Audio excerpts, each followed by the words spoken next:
Steady as she goes, Helm. We got a rough course ahead of us. Welcome to another Down the Rabbit Hole video. Here aboard the Enterprise, we're talking Star Trek, and I wanted to set myself a challenge that I've almost successfully done, almost. I wanted to talk about the original series, and the vast majority of that show is fantastic. Given the time, especially, Star Trek, the original series, is articulate and cerebral and intelligent science fiction done right. Really, really glorious show. But it's also got a lot of turds.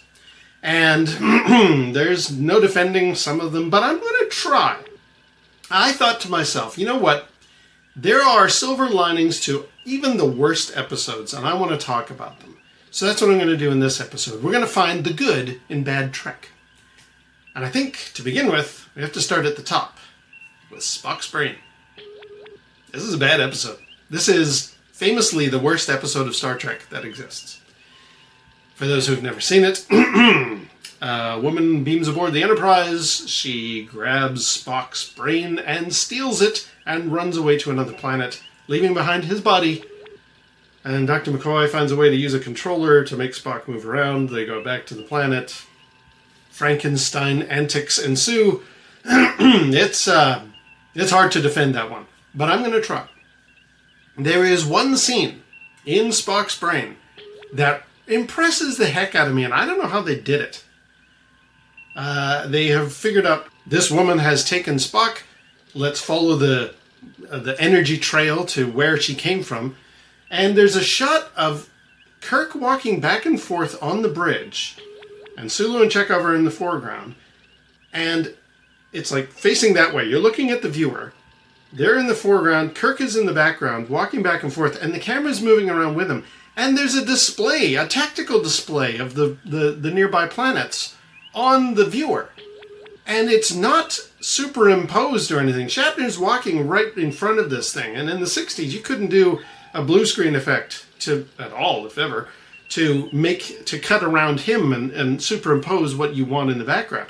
He's really walking in front of that display. And the camera's moving with him. So this isn't some blue screen effect. This is actually shot this way. And I've never wrapped my head around how they managed to pull this shot off. I think because you've seen in the Menagerie, there's a bit where Kirk and Commodore Mendez are in the foreground, and we kind of move from behind them toward the viewer, and there's a shot from the Cage episode of the Enterprise flying in, and we follow it, and you can tell because of the movement of the camera in that shot, we are seeing what really happened on that set in that moment. The camera is moving toward a rear projected display, I guess. They've rigged up some kind of a screen, and like film projector screen, they've got a projector behind that with a really bright bulb so you can make out what's going on. Again, in the 60s, under the studio lights, to be able to do some kind of a rear projection, really, really hard to do. So I'm impressed that they pulled it off. And I think maybe that's what they're doing in this shot in Spock's brain, but it looks so much clearer than that bit in the Cage, or the Menagerie. And I'm just thinking to myself, how did they pull this off? This is high technology in one shot that was never repeated again. I never saw anything like this used in a Star Trek episode after this point with this much clarity. Yes, you have the Menagerie shot, going in and seeing the Enterprise. But I've always been very impressed with that one bit in Spock's brain. Like, how the heck did they film it? For the time, that is really impressive. So that is my silver lining to Spock's brain. Not much of one, but whatever. The second really, really worst episode of Star Trek, anybody will agree. Way to Eden. This is the Enterprise meeting the hippies episode. They take aboard some radical youth teenagers and who are trying to find their way to Eden, and they've shrugged off what society's telling them they need to do. It's a very cringy episode. It has, at its heart, I think what must have been going on there is, I'm sure the writers for Star Trek were probably with their golf buddies on a weekend saying, you know, these damn kids these days and their rock and roll, why don't they get a haircut and get a real job and that kind of stuff. And I bet the writers were like, you know, Not really. What the hippies are doing is in keeping with the spirit of Star Trek. It's about peace and tranquility and getting along and equality, all of the things that Star Trek is about. To just brush off, oh, my son has become this hippie and he's just, nothing but a waste of time. No, I don't think that's fair. And I'll beg you, the writers were like, no. We can make this an episode and do it in a way that is like, it'll appeal to the youth of today. Maybe the teenagers will start getting on board, even though Star Trek was very popular with teenagers. This is another way to do that. I think that's what they were doing. So its heart is in the right place.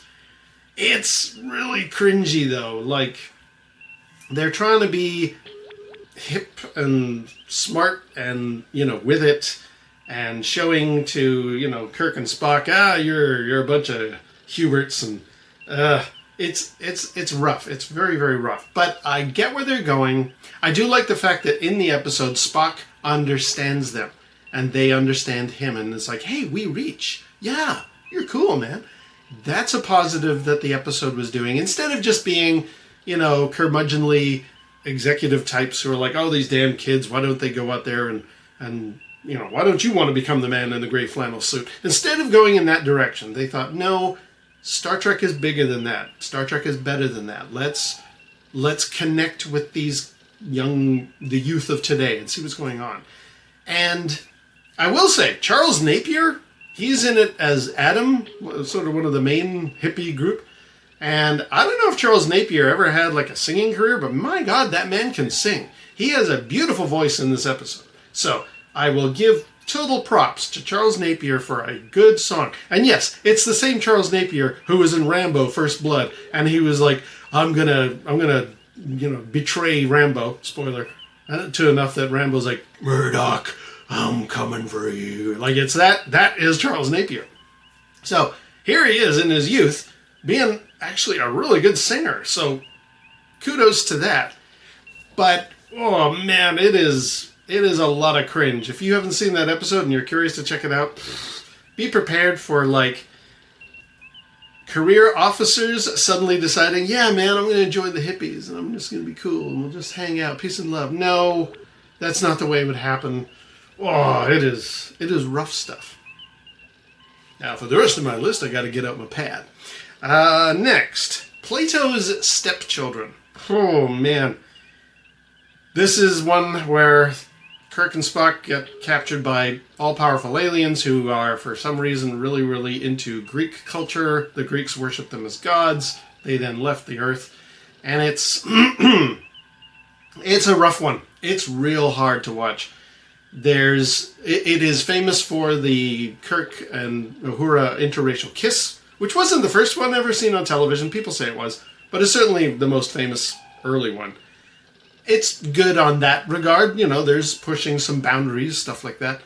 But it's a lot of like, these supreme beings are going to play with Kirk and Spock like they're little puppets on strings, and we're going to make them do crazy stuff. There's an embarrassing bit where Kirk is like being used like a horse, and they have Alexander's one of the characters, and he's a little person, and he's riding the back of Kirk, and it's just, oh God, it is so cringy. However, what I will say, if you can get past the rough parts, and there are many in that episode, I think this is the most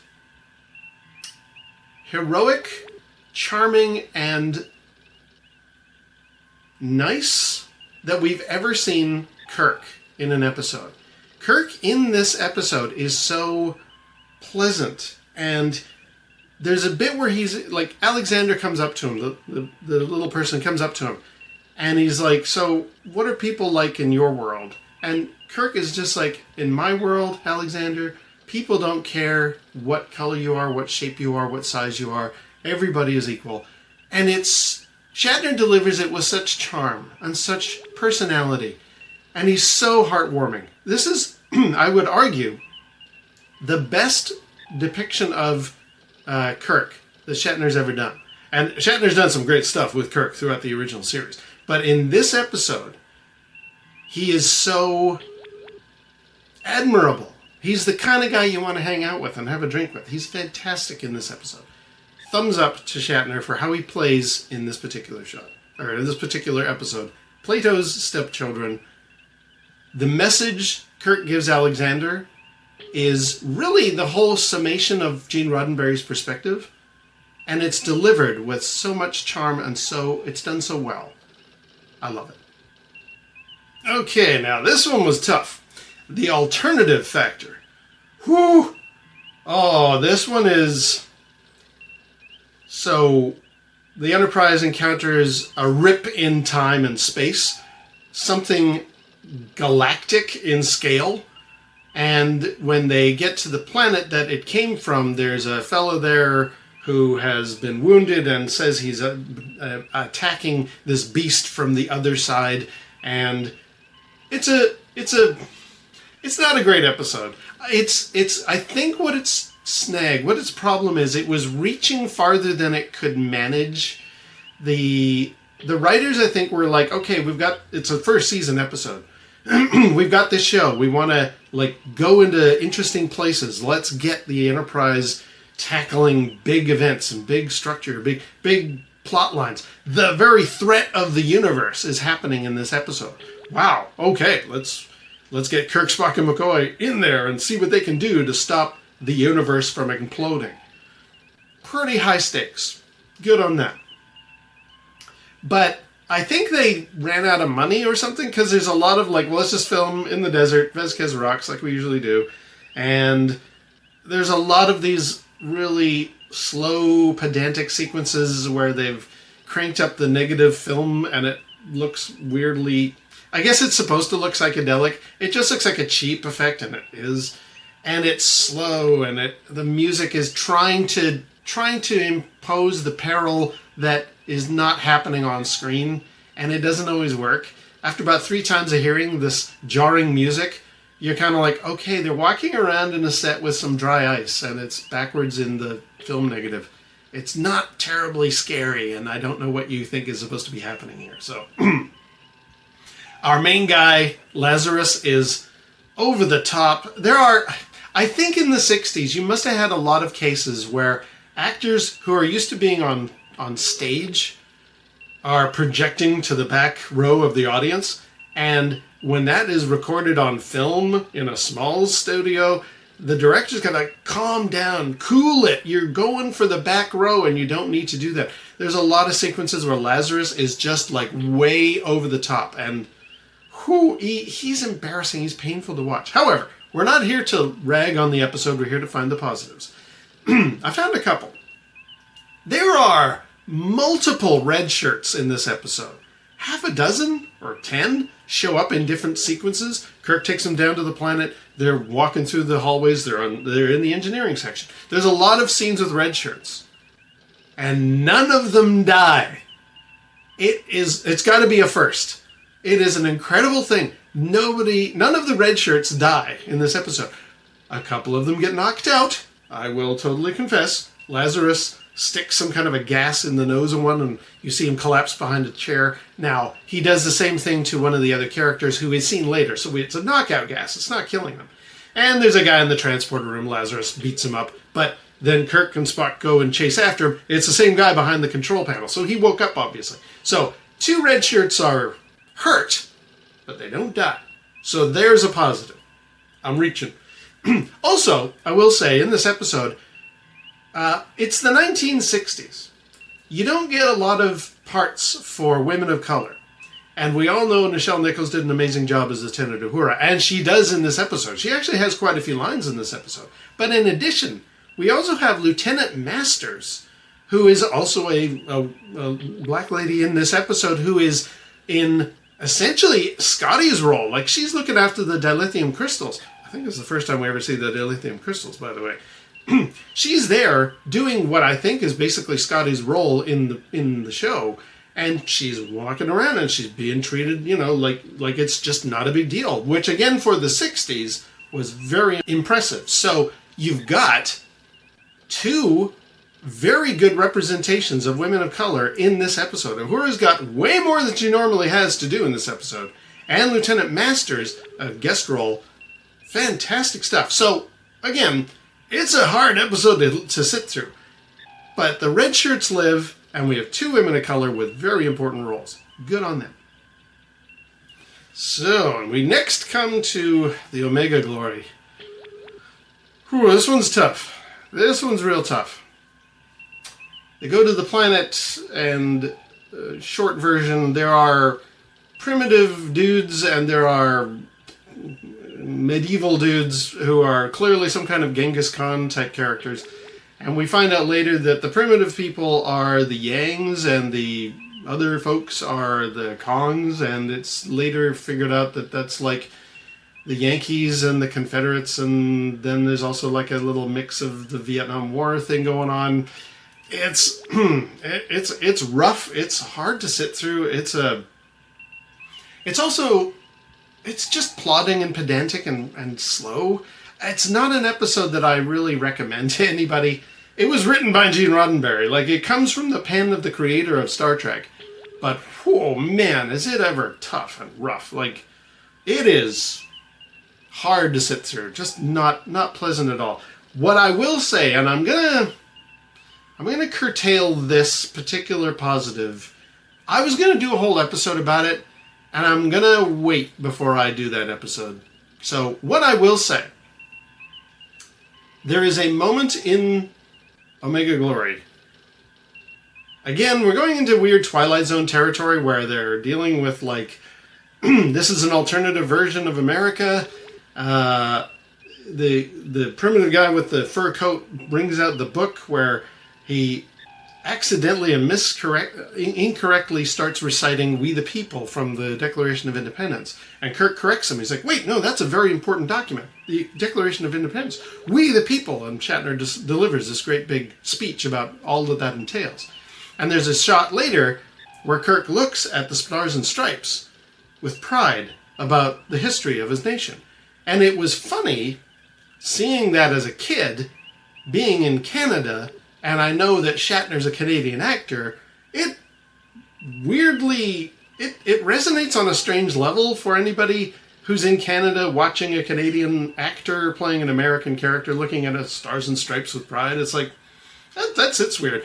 But it made me realize that the foundation of the United States of America has a much more admirable quality than the foundation of Canada. And I won't go into a lot of detail, but like in Canada's case, like, we were essentially kicked out of the British Empire. Like, go be independent already, God. Whereas America fought for it. And that's why they have the pride of looking at the Stars and Stripes, like Kirk does in that shot. And I take that away as a positive in what is otherwise a real rough episode. I cannot easily defend Omega Glory. But for that one scene, it works for me. It's pretty good. Cat's Paw. Ooh. A Halloween episode. They encounter a witch and a wizard in a castle. And she's trying to woo Kirk, and he's working his way to wooing her back so that he can free his men or something.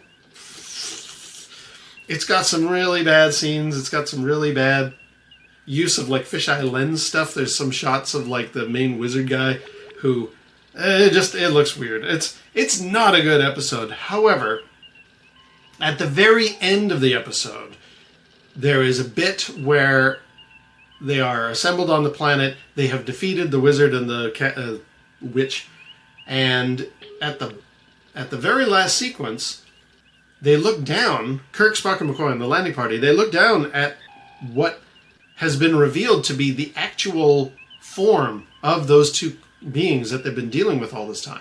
And they're these little string puppet alien creatures that are kind of dying. They're expiring. They fall down and they die. And there's this whole bit about, like, wow, that's what they really look like, and I guess we'll never know anything more about them.